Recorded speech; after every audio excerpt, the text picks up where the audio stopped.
Welcome back to the Sensitivity Doctor and to the TEDx series, where I have had so many of my wonderful fellow TEDx speakers on. And today will not disappoint. Dr. Marline C. Duroseau is brilliant. And honestly, her energy, when I met her in person, I just loved her and wish we could hang out all the time.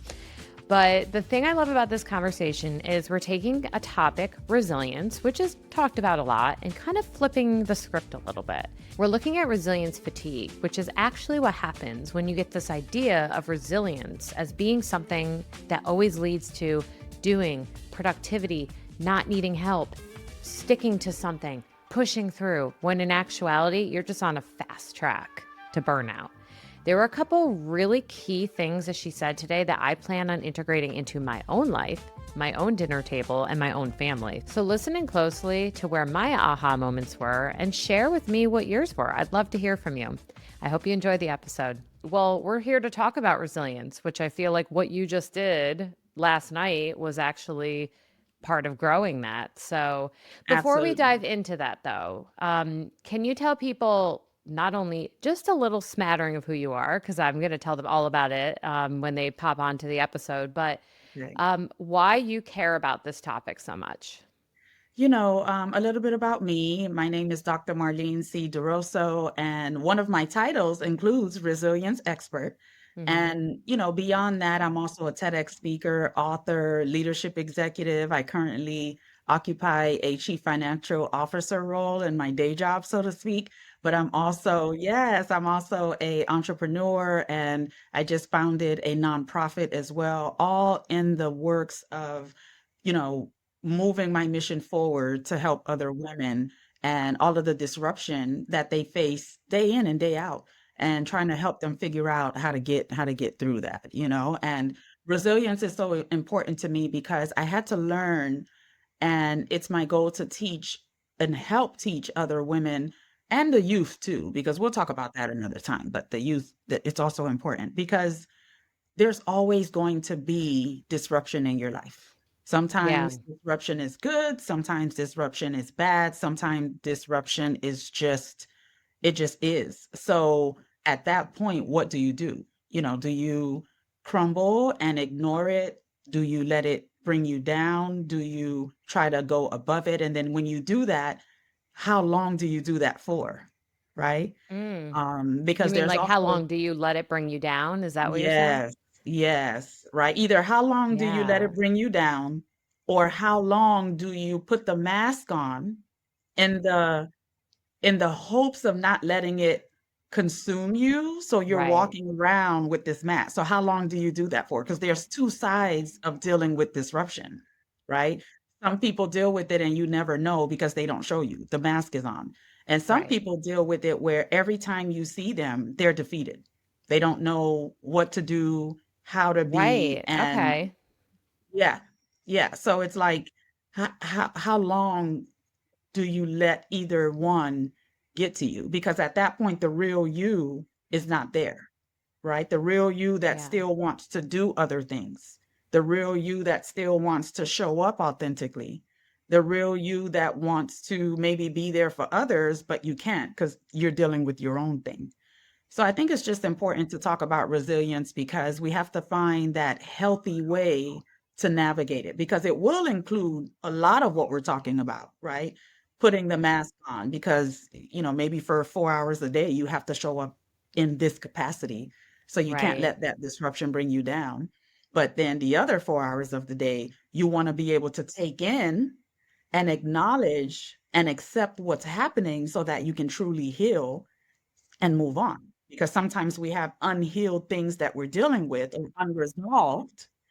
At that point, you just, want to keep going, and it blows up because you never allowed yourself that time to Right. truly go through it. It's a So lot. I It's very layered. It is. No, and I have a very specific question for you that hadn't even planned on asking. And that's why I Hmm. said, I've got questions, but they're always going to change. Before I ask the question, though, can you define your definition? Because there's so many ways to define resilience, just for the sake of our conversation, how you would define resilience. Resilience to me is,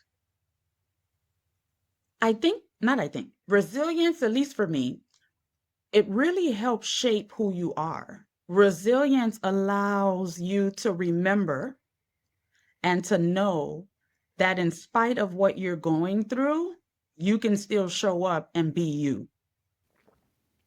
Okay, so for you, resilience is connected to authenticity. Yes, very much Okay, so. love that.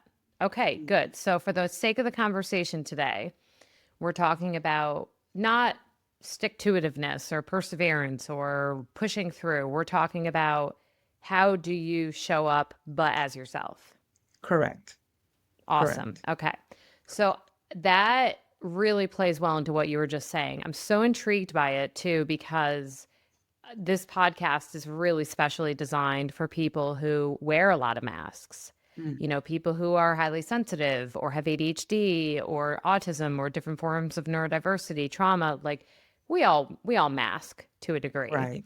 Um, and to your point, sometimes our masks are very helpful. And they help us to connect. If we're always, Correct. Eeyore, people aren't going to want to approach us. Right. Um, but if we're always faking it, likewise, people aren't going to want to approach us. Right. So you had said, how do we know how often to be in that kind of, and would you call it like a resilience mask? I don't know what you would call it. In the mask and unmasked. What would you call it? Um, I would call it the resilience mask, exactly how you framed it, because the resilience in itself, the mask that you put on as a result of trying to be resilient, can be on either side of the spectrum, depending on where you are in your journey and depending on where you are, what it is you're trying to accomplish as authentically yourself in that moment, right? So I would probably call it the resilience mask, because depending on what stage of resilience you're in, the mask looks different. You know, maybe for the sake of colors, we might have a white mask because hey, we're showing up through our resilience to go and save someone else, to go and save or rescue, right? Maybe one day it's the black resilience mask, right? Where you're showing up because you have to put that on because you just don't want to deal with anything else. You want to allow yourself to just be without having to put on the white mask. I don't have the capacity today in my resilience to help you. So I need to leave my blue mask on or whatever color it is because I need to be in this moment right now. And sometimes that's what you need, because pushing through doesn't always help you. It really doesn't. So to clarify, when you were talking about white mask, black mask, blue mask, you were or were not talking about race? I just want to make sure I was not confused. No, no, not race, just the color. Okay, Because I'm just oftentimes, clarifying. yeah, yeah, no, thank you for asking that. Because oftentimes you hear people say, "Oh, I have my white flag," that means help is Oh, okay, coming. we're waving the white flag. Okay, there we Right. So go. help is coming. So when you put on your white resilience mask, just happen to color it that, it's like an angel. You're showing up to help. You have your mask on because you're there in the capacity to help someone else.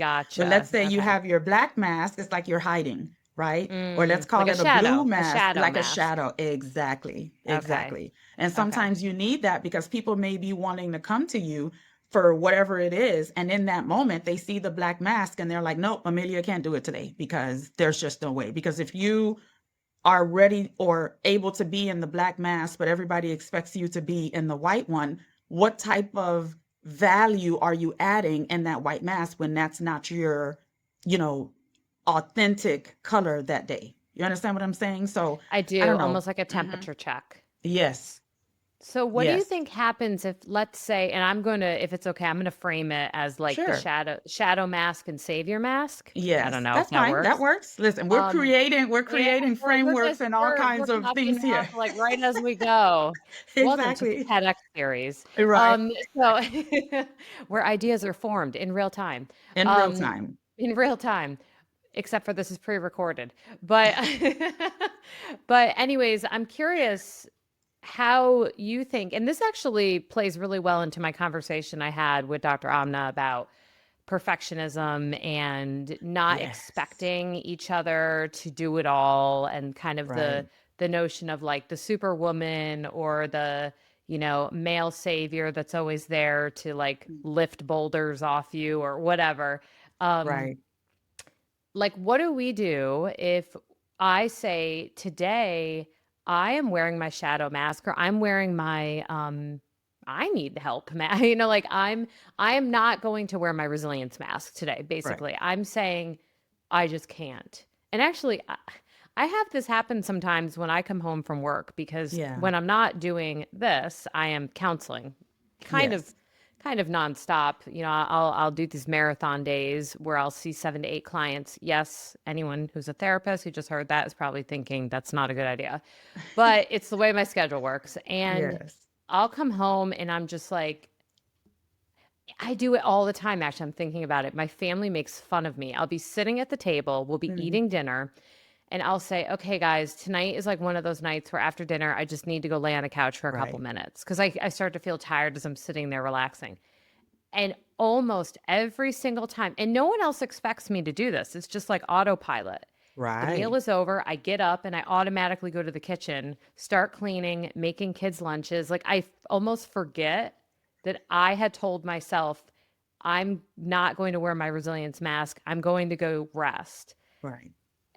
What can the people around us do to support us if we're communicating that we need to take the resilience mask off and we need to just authentically be or rest, especially for our body? And they see us and they're thinking, okay, well, that doesn't look like resilience. That looks like pushing Right. through. Right. Exactly. And Like, what should that's my a family do? fantastic, yeah, It's kind of what I'm asking. that's a fantastic question. And first I want to say you've already jumped a huge hurdle even by telling yourself and recognizing, you know what? I'm going to depart from my normal routine. After dinner today, I'm going to rest. So that's already step one, because although our bodies are in autopilot, where you saw, even though you said that, physically you head to the kitchen and you want to do it. So the Yeah. first part is even acknowledging that, okay, this is what I'm sharing. I'm communicating effectively. This is what I want to do. So what our families can do to help us is we have to tell the family that, say it out loud, because sometimes we think we're talking to people and we're talking to ourselves. True. So Hmm. you let your family know, okay, guys, today, like what you said, today was a very emotionally draining, whatever the reason is, or whatever it was that happened. And I'm going to go ahead and accept your help today in helping clean things up. Because once you tell them, then at that point, the onus is on them. And even though your body will be in autopilot to try and go and do it anyway, the families will say, oh, yeah, here goes mom again. She wants to do that, but she says she can't. We're sending her to go to bed. We're sending her to start her evening routine herself. But in order to do that, in order for families to help, and I'm learning this as I go and have to learn it the hard way, we have to be okay with telling them what we want, communicating it effectively, and allowing them to help us. Because how many times did you say, okay, husband, child, sister, whoever, this is what I'll need you to do. Time comes, okay, well, don't worry about it. I'll just do it myself. You can't do that. You have to allow them to help All the you. time. I'm like, I feel called out. I And think it's that's not many of because us. it's not Mm-hmm. even because of guilt. I think sometimes and actually, this is an interesting Yes. thing for people listening to think about. Am I driven to push through because of guilt? That's one thing. That's like the Right. people pleasing motivator.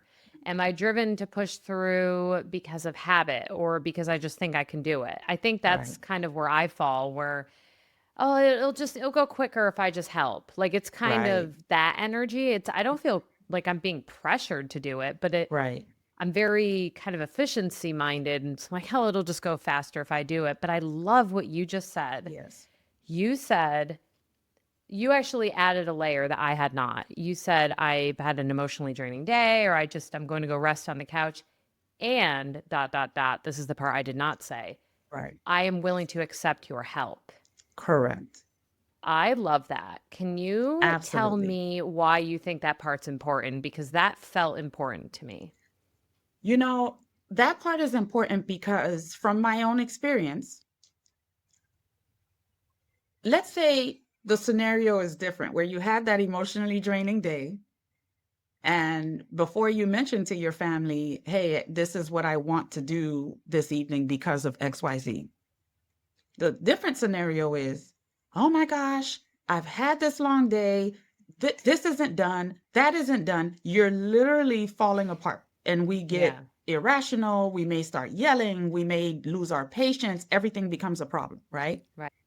And in that, when your family sees that, because now they see your reaction, they may either be shocked and wondering what the heck is going on, or they'll say, okay, well, don't worry about it. Let me help you.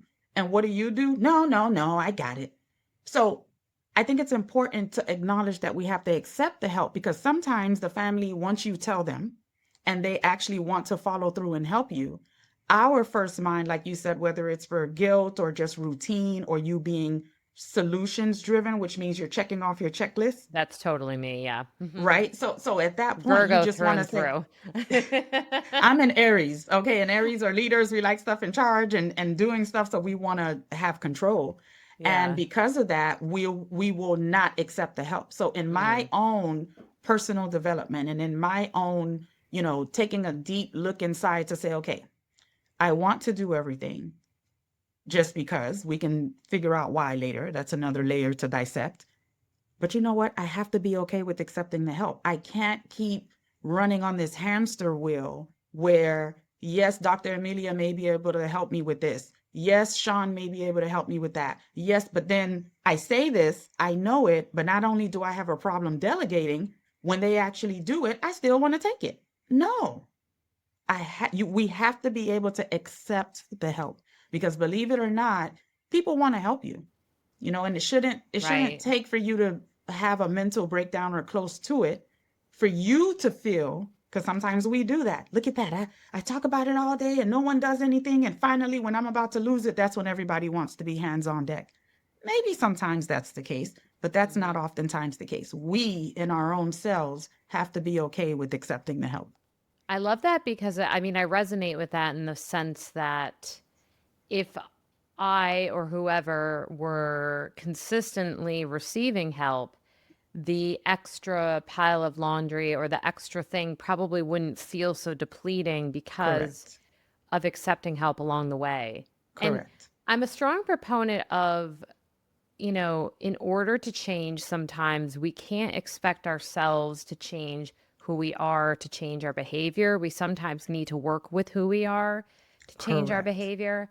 And something you just said triggered me to think of something for me that would work, that if anyone else is listening and you feel driven to do the thing because you think I can either A, do it the best, B, I'm efficient, C, I love to check a checklist. I'm very, Yes. solutions driven, like you were saying. Yes. If that's you, all of a sudden I just had this thought, what if, because I love my little mental checklists, what Yes. if I add accept help at least once per day on my checklist? Absolutely. Mhm. Absolutely. And that's beautiful, Dr. Amelia, because we don't have that. Do you know why? Because we are preconditioned, rightfully or wrongfully, in our own made up set of lists and everything, that we have to do it. It's our Right, responsibility. So I shouldn't have to count on anyone. I shouldn't need to lean on anyone. I shouldn't have to have help. But no, we right. have to reframe that mindset. And that's a perfect thing. If you like lists, add accepting help to the list. Absolutely. Mhm. And then it's also about accepting the help or asking for help, accepting it, and being okay when it's done. That's like the next step. Because when it's done, you're like, okay, it's done, but it's not done right. You have to leave that alone. It's done. Right. And as you communicate with the people that are helping you and you're helping them along the way, help me help you, then slowly but surely they'll know how to do it the Dr. Amelia way. But we have to, Or we, the planned Dr. Amelia way. right, Haven't done it exactly, yet. exactly, Check exactly, back in with me. exactly, exactly, exactly. So it's important to accept it, but allow ourselves permission to receive that help, because if we don't put it on the list, it doesn't get done, or we don't feel, fulfilled. So on that list, we should include accepting help. I love that. That's fantastic. Mhm. And it's interesting because it makes me think also, for highly sensitive listeners and or anyone who is slightly particular. Okay, so particular for different reasons. Right. I think a lot of HSPs, we tend to be, we're so conscious of environment and how people feel in an environment and how their experiences, it means a lot to us. Yeah. And I have this really silly reference from this week actually, where we had run out of the pumpkin hand soap from Trader Joe's that I super love, that I was so excited to like have at my Right. house when my family's in town and for Yes. Halloween and all this. And we had run out. And my husband had took it upon himself without referring me Right. to jump online and get this like Myers. I'm like doing Okay. ads for these soaps right now, but Myers Fall Leaves Right. soap. And I mean, he got it done. He got it done. It's fall oriented. You know, like anyone listening is probably like, well, what's the problem? That's really cool. He did that. Right. It took me like a whole day to just be like, okay, it's okay. We don't have the pumpkin soap. Like people don't care if you have Correct. your favorite pumpkin soap. I know. By the way, Andrew, if you're listening, thank you for getting the soap. I did not talk to him about it. Right. I Right. didn't reference it because I had to remind myself, like to your point, Yes. my thoughts or my way are not always the right way. Correct. The fall Correct. leaf soap is lovely as well. Right. For a very And innocuous example.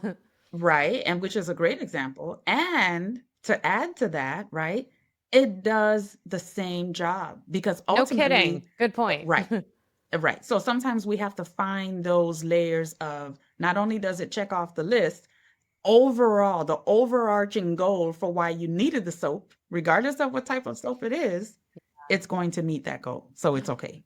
Mhm. I love that. I'm going to try to integrate that. Yeah. It does the same job into my Yeah. mind. Because Hmm. that even makes me think of like if I ordered food for a party, Yes. which I tend to do because I want to be the one to know what spread we're going to have. What if my husband happened to order the food for me? Right. And what if he got something that I wouldn't have ordered, but people are still eating?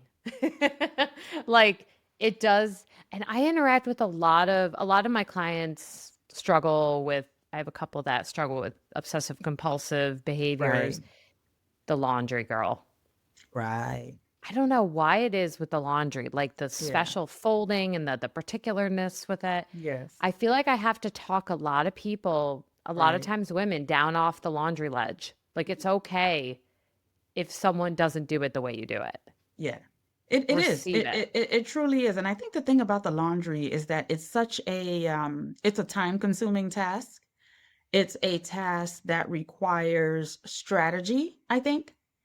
And it's a task that even when it's done, it's not done. So because there's also many True. layers to it, people build in, women especially build in our brains, okay, well, it has to be done a certain way because there's different aspects to it. First, you have to sort it. And after it's sorted, only a certain amount can go into the wash. And then once that's done, okay, how are we drying it? And then once it's done, okay, are we hanging dry certain things? Are we using it in the dryer? Then do we fold? Do they get ironed? Do they get steamed? Like it's a whole thing, right? So I think that because of the many layers involved with the laundry, it's harder for people to accept the help or To let go. accept, yes, one, accept the help. And when you do have help, accept the fact that it wasn't done their way. But if Yeah. we can drill down that at the end of the day, it's clean, it's dry, and it's available for use when the people that you're doing the laundry for need it. It's there. And that's the Right. overall goal of having it done. So let's say hypothetically, you're someone listening. I have a particular client in mind. We literally talked about this one. She has 8 different loads because Right. she separates everything into these categories. I Mhm. think she almost fired me as a therapist when I told her I don't separate my darks and lights. But anyways, not really. She didn't really fire me, but she looked at me aghast. Um, Right. so let's say you're someone, and we're going to get off the laundry train. I'm just using Okay. it Yes, yes, yes. as Understood. a catapult here.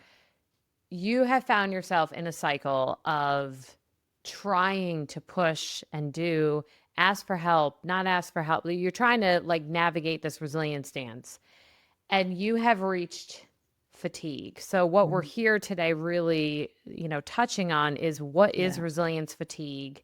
How do you know you've hit it?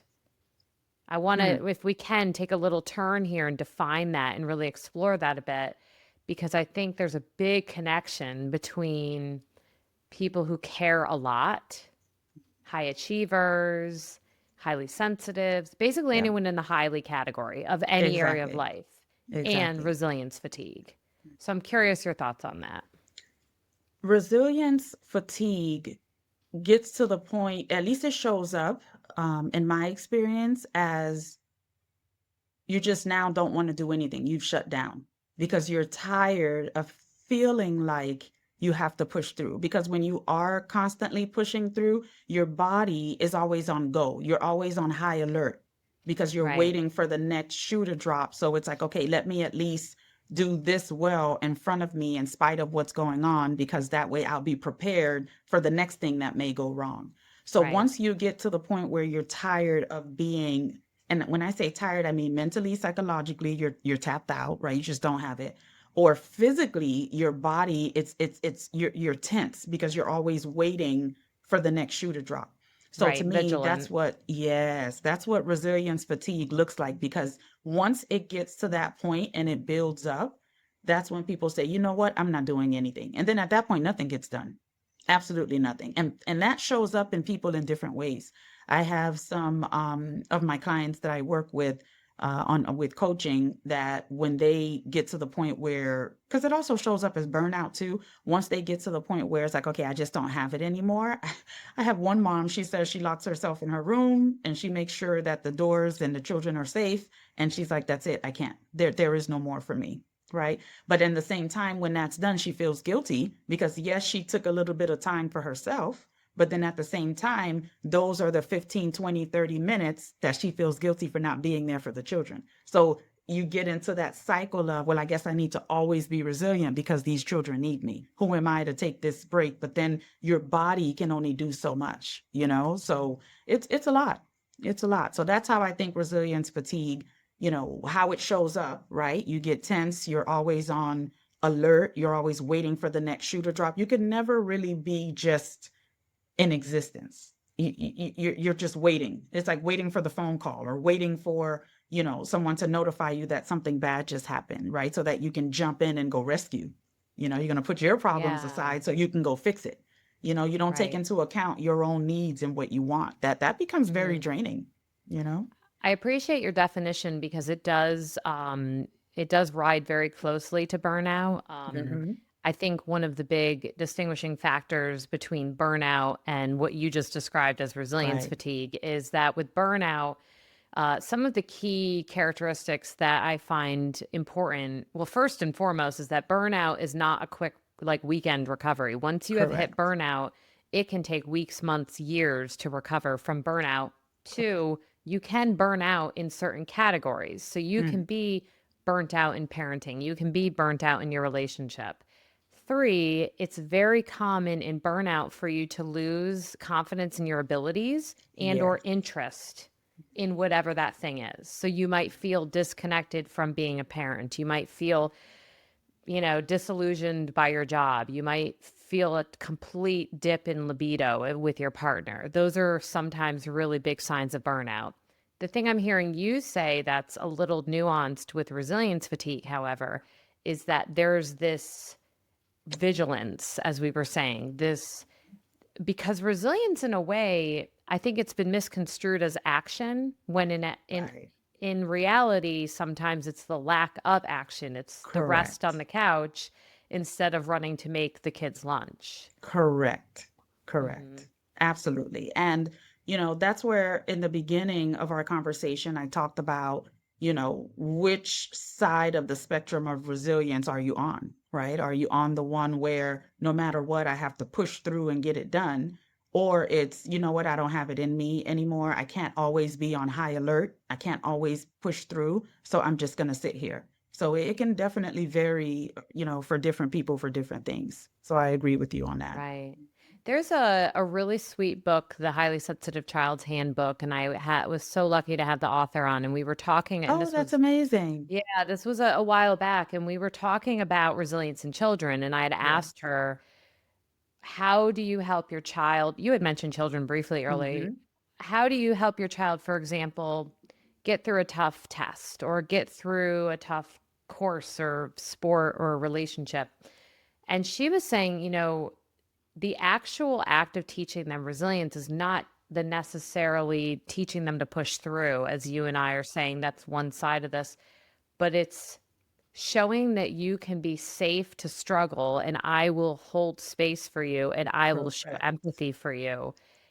And so I could almost see taking her advice and turning it inward if we're Yes. talking about doing that for ourselves as adults. Correct. Absolutely. You hit the nail on the head there. And it goes back to what we were talking about earlier, in that we have to allow ourselves the grace and the permission to even be poured into.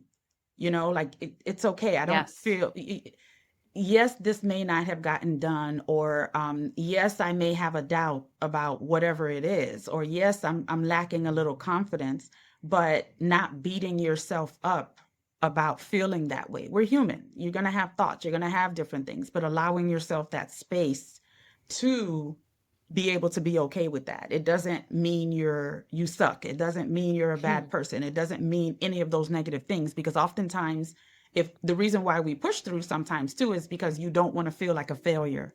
You don't want to feel Yeah. like you didn't try. You Right. don't want to feel guilty afterwards. So then it's like, no, no, no, no, no. Let's take a step back and allow that open, safe space to allow yourself to get there. You know what I Right. mean? Hmm. Mm-hmm. I Absolutely. agree with that. Yep. So what would you say in addition to self-compassion, which is really the foundation that we're talking about, Yes. are the most important first steps for someone listening to take to provide support for themselves, either physically, emotionally, spiritually, to move from resilience fatigue into recovery, regulation, co regulation with people around them that they love? You know, I really think there's a lot of different things that we can do. Um, Having boundaries, even Yeah, with we haven't talked about ourselves, boundaries yet. having boundaries, even with ourselves, is very important. So, for instance, like I did with myself last night, I was giving you a quick little story last night. Even though it was something good or good news that we were anticipating, I had to tell myself, you won't be able to appreciate it. You won't be able to appreciate it, meaning, oh my gosh, this is a big deal. This is, It call for is. celebration. Yes. Your But TED Talk coming out into the world is a huge deal. and I did, and I know myself. I had to even put a boundary up for me, because the check it off the list me wants to get through all of the emails. Let me go back and check all the messages I missed. Let me do, right? At the expense of being in bed in time, brain Yeah. dumping, getting everything out of my head so that I can actually sleep peacefully and get a restful sleep. So if I were to go in there and force myself because of my to-do list, or because of this, impossible pressure that I put on myself to get everything done, I would have found everything wrong with it. My take on it would have been more critical, and I already know me, more critical than appreciative or being proud. You know what I Mm, mean? So sometimes you I have to really put do. boundaries even amongst yourself, so that my resilience last night was I pushed through and did everything else I needed for everyone else yesterday. So for me, this is it. I can't do anything else, I really you know? love that you didn't make it just, am I able, Hmm. but will I appreciate it? Correct. That's awesome. Correct. That takes it an extra step. Yes.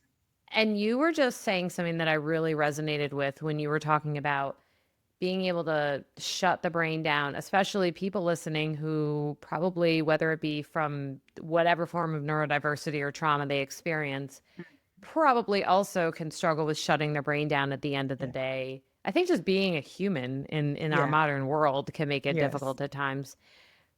The brain dump. I just had this thought as you were saying that, and I wonder like how you think this plays into resilience.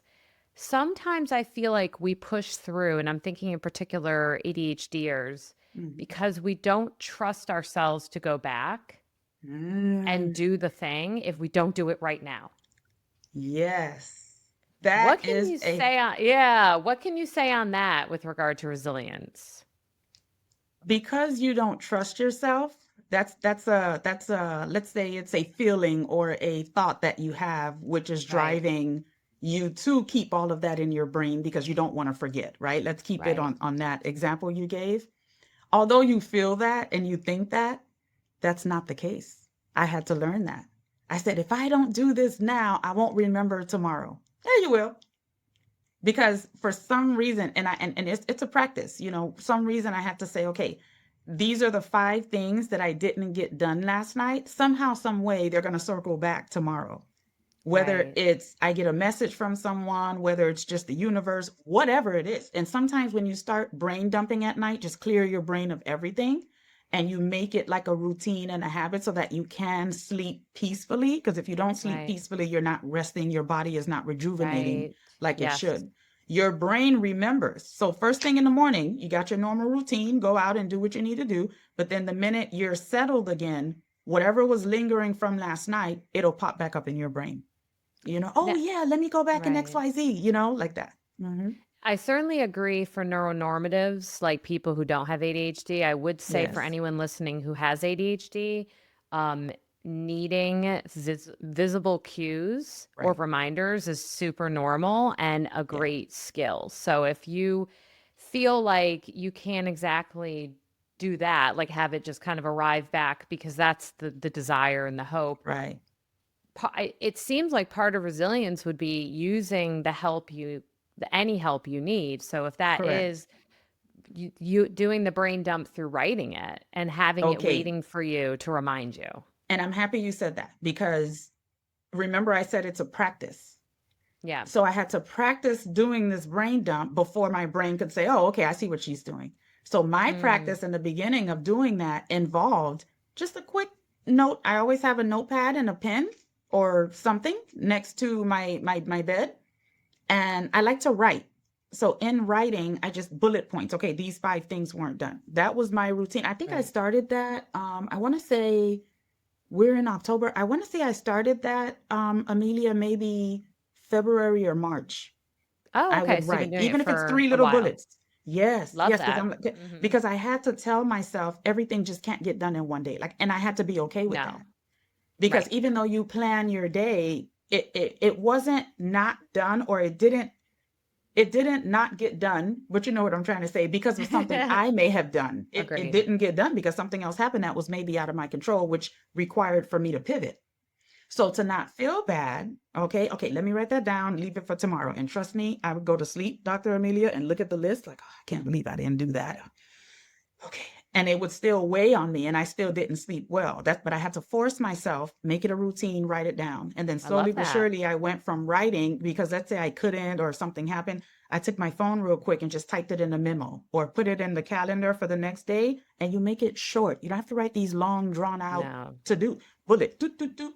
That way, the next morning when I get up, I either have it there, right, for reference, or it's in my phone. So slowly but surely now, I'm not necessarily writing it down, which is what happened last night. Those 5 things that I didn't get to do, one of them, I said, okay, let me have my assistant and my husband watch the TEDx talk so they can give me their thoughts before I watch it. I have to prep Right. for Dr. Amelia's podcast. I had a few emails that I needed to reply to, and I needed to do something for a university that I teach for. It's all done. And I'm okay. I Awesome. don't feel Because overwhelmed and, you know. yeah. Well, I love So I that because agree you with you. It just takes recognized. practice. Yes. Right, right. You recognized your limit, number one. You Yes. accepted help, which we've learned today is so super important. And I'm going to start physically saying that. You Yes. accepted the help, and then you worked with yourself through routine, whether it be Correct. writing a reminder. And I will just remind everyone there's a big difference between your to do list and your wish list. Okay. So a to Absolutely. do, right? So a to do Yes. list, let's be honest, most people, most normal adults can Yes. do maybe 3 to 5 things a day, maybe less, Right. depending on how complex the thing is. The Right. wish list is what we often think is a to do list. The wish list is Yes. the whole novel of everything we have on our mind. It is Right. the dump. So let's define, folks, the difference between wish list and to do list, because I Correct. think we'll all Correct. save ourselves a little bit of resilience, burnout and Exactly. resilience fatigue if we do that. Exactly. Absolutely. I agree with that. I agree with that. hmm So when you think about our conversation today and, kind of where we went with this, where we started with, I think some really actionable ways that people could help Yes. themselves.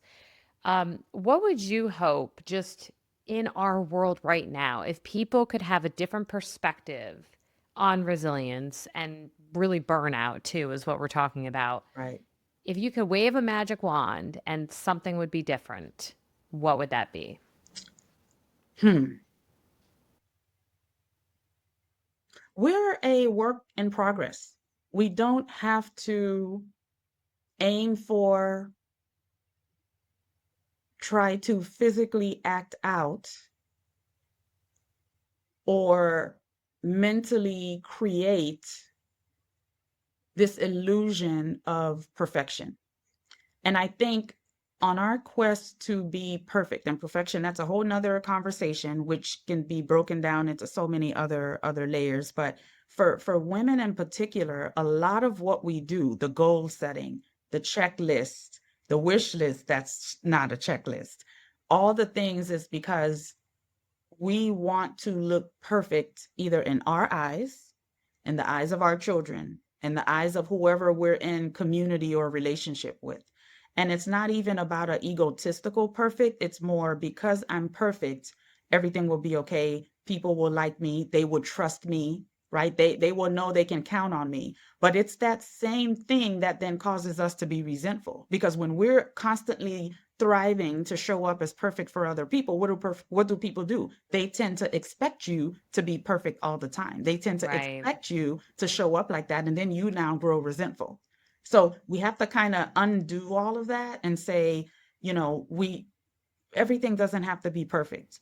And yes, Right. you're going to do your best. You're not just going to show up skating. That's just not in our DNA, right? You're still going to do your best, but your best is good enough. And that's okay. Right. And if you determine that, hey, you know what? I could have done that a little better. I probably could have put in a little bit more value. I probably should have put in a little bit more time to improve. There's always next time. That's a lesson learned and a lived experience that you've gone through, that you now are doing a self audit to say, okay, you know what? I'm happy with what I did, but this is how I'll do it differently, without that pressure of having to show up and do it and mentally think of it as perfect. So I think that that's where we need to go to get that perfectionism, uh, uh, um, um, approach and overall goal, because we'll never get there. Vicious cycle. I love that. Let's let other people know not to expect perfection either. Correct. Let's, Correct. the next time someone compliments my house, I will open my 7 junk drawers and let them know Yes, where all the chaos actually is. absolutely. Oh, Absolutely. well, Dr. Marlene, I'm so happy that you got to come Thank on. I you. really honestly just loved hanging out with you during the TED Talk time. Yes. And I'm so sad you don't live closer. So we'll I have to try know. I to, know. get together sometime or Yes. chat again. And I really do want to congratulate you again on your TED Thank Talk you. coming out Thank you with so much. all my envious bones in my body as I wait for I mine to come out. know. I Hopefully, know. maybe by the time this airs, it'll be out. Right? It'll be So, out. And it's funny because we were all like in the same boat, and it's just I happened to find out by happenstance that it was oh no, last I'm night. I'm But genuinely thrilled for you. Oh, Like I no, no, no. can't wait to Yes, watch it. exactly. I'm excited too, and I can't wait for the remaining ones, including yours, to be published as well. And the way I'm looking at it is although we are anxious and want it, to be published and approved, I think that we are just so enamored and proud of the delivery of what we did to get our message to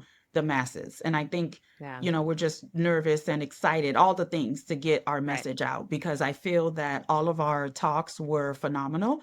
All of our talks really touched on what's going on in the world today. And people just need that sense of, one, acknowledgement, right? For all of the topics we are acknowledging. Once you acknowledge what it is, people feel relate that they can relate. People feel that, hey, I'm not in this alone. And then we Right. move to, results and advice, or things that they can do to help make it better. So I Right. think that's the biggest thing, the pressure to change the world, right? One small step Yeah. at a time. So those talks need to come out so that we can Very all do small. that. Don't expect perfection because I Yes. did.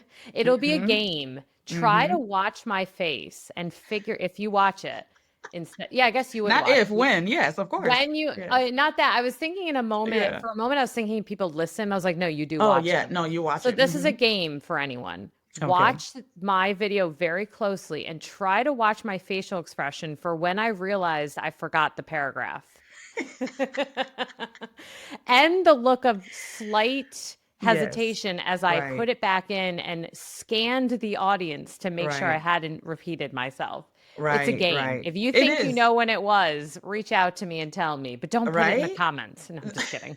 uh, Absolutely. And I think all of us had that. Something. Yes, we did. And I had what Dr. Amna has now coined the powerful pause. And Oh, girl, you were real powerful. yes, it was a powerful pause, and just scanning the audience, like you said, and to see how they were just in anticipation, like, okay, so what is she gonna say? It must be good because it's a powerful pause. So I You had to already allow did the TED myself. Talk on patience. Exactly. You were just like waiting that was actually totally purposeful. You were just waiting to see what they were going to Correct. do. That's all. Correct. Absolutely. Absolutely. Oh, So no, I'm excited. Thank you so well, much for Dr. having Marline, me. again, thank you for coming. Where can Yes. people follow along, learn with you, and just work on their resilience and all the things you talk about? Fantastic question. I have my website right under my name, www.mcdve.com. And that's also my Instagram handle, MCDVE, and LinkedIn. I have all of the goodies on my website and on LinkedIn. LinkedIn is my name, Dr. Marline C. Duroseau. And then, people can follow me and get tips and different things that I try to feed the world in my thoughtful posts each day. So thank you so much for having me. Awesome. Thank you so much for being here. And if any of you found the tips and tricks today helpful, Yes. reach out, let us know. We really do hope that you find the rest you deserve, and be well, everyone.